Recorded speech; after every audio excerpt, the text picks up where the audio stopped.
Right, Team Zimbabwe, I have come with a very hot topic, a very, very sensitive, hot topic which we need to understand right here. So I'm going to play this video, then we talk later. nditaure neshona asi chinhu chakaoma. Spika, honorable speaker, varume vanotofanirwa kunge vachiita vakadzi vachirara navo chaizvo. Ukaona murume akadaro haarwari nekensa. Imwe preventive measure handidi kuti ndivanzi. Hongu zvinogumbura vanhukadzi kana tikaenda kumusha kuti tivataurire pamusoro paizvozvizvi, asi kuvanhurume sakira muchiona ambuya vakati ndakura, ambuya voti isi vakadzi hatita nekukura, vanoramba vachinetsa nebonde. Ana ambuya kare vaizviziva, isisu vechidiki hatizvizivi. Mageneration edu vaizondotora mwana wanzvadzi, wonotora kana kwa chizukuru, vobva vachiti tsve.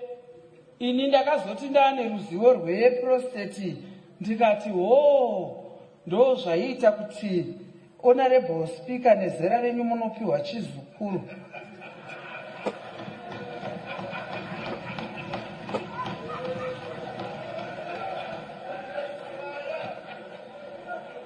Saka hongu varume tingaite shanje tikaita sei, asi kuna nambuya vanatete vedu vekare taizongoona vangoti chimwana chidoko, nokuti varume havapere kubara, vanoramba vachibara. Saka tinofanirwa kunozvidzidzisa.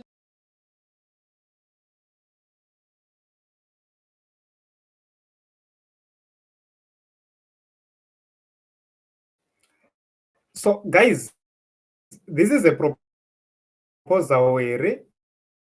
Kana kuti, I don't know the name of this member of parliament, but what she is proposing, kuti gogo kana muchinge makura muenda munotora mwana wehanzvadzi mouya mobva makumamupa kumurume wenyu.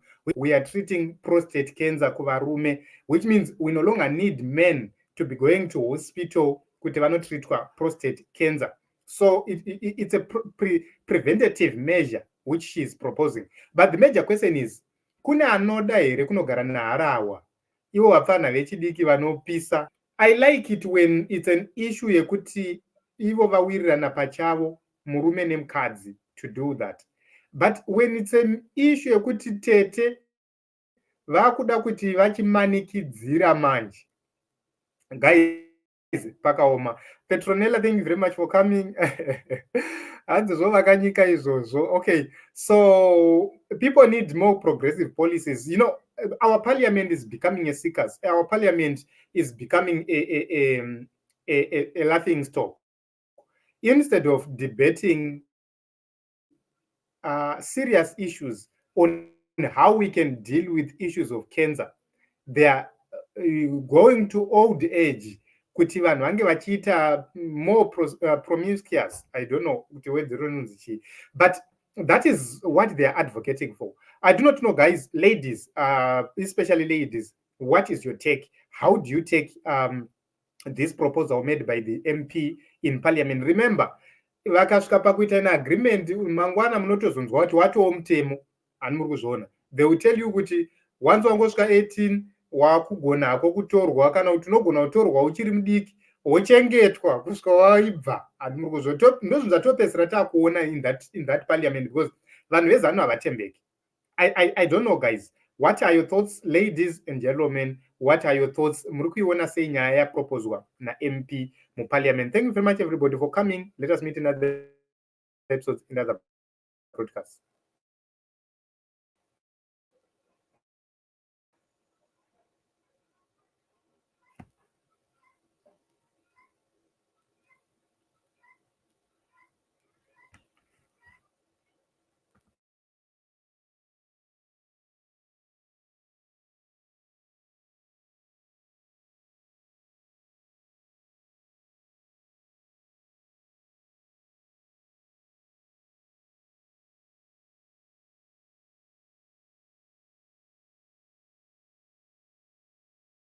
nditaure neshona asi chinhu chakaoma.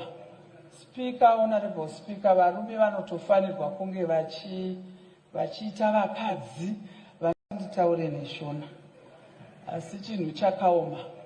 Speaker, Honorable Speaker, varume vanotofanirwa kunge vachiita vakadzi. Nditaure neshona asi chinhu chakaoma. Speaker, Honorable Speaker, varume vanotofanirwa kunge vachiita vakadzi, vachirara navo chaizvo. Ukaona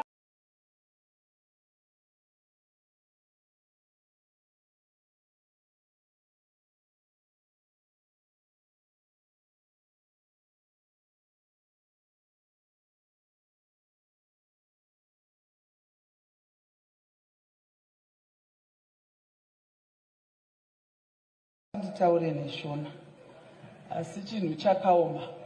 Speaker, Honorable Speaker, varume vanotofanirwa kunge vachiita vakadzi, vachirara navo chaizvo. Ukaona murume akadaro haarwari nekensa. Imwe preventive measure handidi kuti ndivanzi.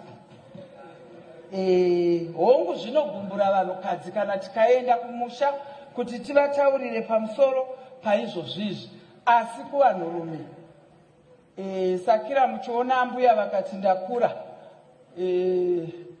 ambuya voti isi vakadzi hatita nekukura,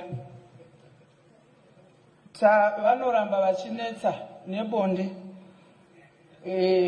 Ana ambuya kare vaizviziva, isisu vechidiki hatizvizivi. Mageneration edu vaizondotora mwana wanzvadzi, wonotora kana kwa chizukuru, vobva vachiti tsve.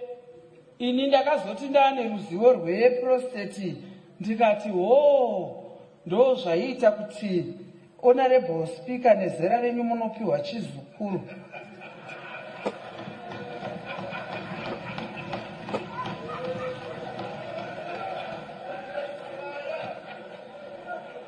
Saka